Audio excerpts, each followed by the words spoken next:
jouer, si vous voulez bien, avec ça marche, ça je me rapproche, voilà, avec, non, ça me tourne vite, avec le docteur Cassadou et Inka Ruiz de l'ERS Occitanie, de voir comment, par cette espèce de truc assez génial, sur lequel je vous demande de lire, et non pas seulement par vos longues soirées d'été ou d'hiver, mais qui est le projet Yoda sur les inaptitudes en Occitanie.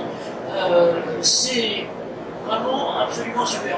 Donc, Sylvie, c'est à vous, si vous voulez bien, à la fois pour vous présenter comment vous avez fait. C'est-à-dire que, d'après ce que j'ai compris, vous avez réussi à faire travailler, avec N, service de santé et prévention, santé-travail, pour collecter, compléter des données difficiles et finalement mettre un outil qui est un outil à la fois prédictif et un outil d'action en main de ces services. Alors c'est à vous. Merci. J'en profite pour 30 secondes. Je cherche une photographie que j'ai paumé mon appareil.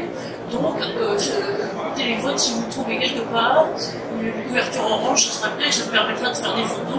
Sinon, je demanderai à Jean-Loup si tu peux en faire. Voilà. Pardon. Oui, donc c'est vraiment dans la droite ligne de ce que vient d'exposer Michel. Effectivement, partir d'une question, d'un besoin, et en définir un objectif de recueil de données.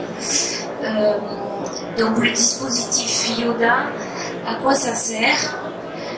Ça sert à estimer ce qu'on appelle l'incidence. Alors la pandémie a largement vulgarisé le terme. L'incidence des inaptitudes, c'est-à-dire le nombre d'inaptitudes déclarées pour 100 000 ou 1000 salariés. Ce qui permet ensuite de comparer ces estimations à la fois dans le temps et puis entre régions, par exemple, ou entre secteurs d'activité. Donc c'était l'objectif et c'est parti d'un besoin régional exprimé de multiples fois. C'est effectivement passé par, comme ça venait d'un besoin collectif, et bien l'action a été collective. Et en fait, l'Observatoire régional de santé Occitanie, l'ORS, a été juste le catalyseur de ce besoin exprimé en apportant de la méthode à l'échelle régionale, quoi. Et donc, ça ne sert pas Yoda seulement à estimer le nombre d'inaptitudes pour 1000 salariés et le suivre dans le temps, que ce soit sur la région, sur un département ou bien sur les salariés d'un service de prévention et santé au travail, et ça peut s'estimer à différentes échelles. Mais Yoda, ça sert aussi beaucoup à identifier des profils de salariés en termes d'âge, de sexe et de métier qui sont plus à risque d'être déclarés inaptes que d'autres vis-à-vis d'une pathologie ou de groupe de pathologies données.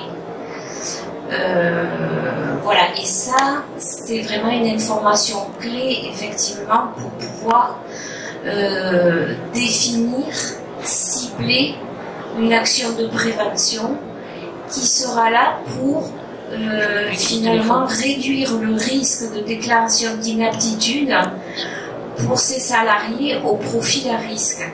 C'est-à-dire qui sont un homme ou une femme, qui sont de telle tranche d'âge et qui exercent tel métier, et une action de prévention vis-à-vis de la pathologie pour lesquels ils sont les plus exposés finalement à souffrir de cette pathologie.